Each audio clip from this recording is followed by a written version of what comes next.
As an adult child of emotionally immature parents. This is such a heavy topic, and this is the topic that inspired me to start my page where I talk about utilizing art as healing. Firstly, I think you should go watch that video and just look at the comments and realize how big of a deal this is, how many people feel this way, how they feel, how impactful it has been on their life. This is something that I grew up with.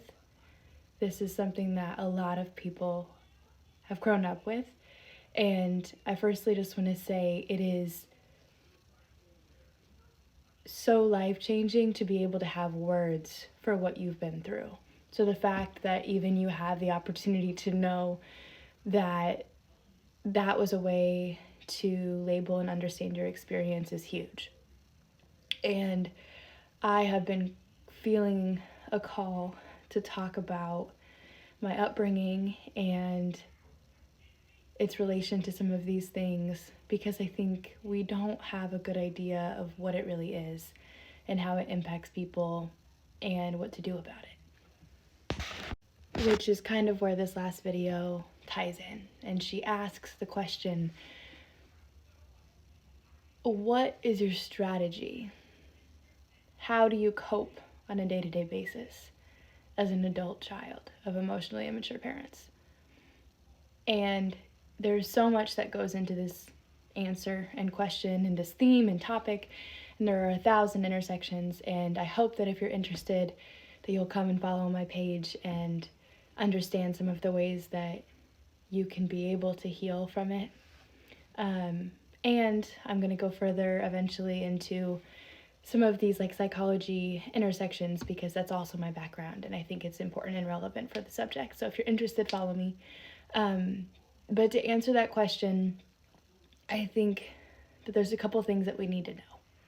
And the first is that we as humans, as people, have multiple aspects of well-being and health that need to be considered. And for a long time, we only thought about the physical. And then eventually, mental health got a huge kick. And so now we're aware of the mental.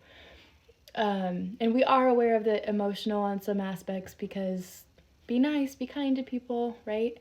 But I don't think many of us really understand what emotional well-being really looks like. And I definitely think that there is a gap between the way that we were raised and how that comes into play.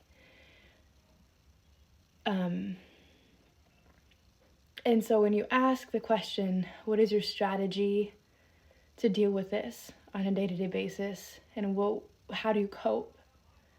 The answer is so individualized to every single person that it's not an easy one to answer. But if I had to answer it, I give you a couple of things. The first is you have to focus on yourself before anybody else.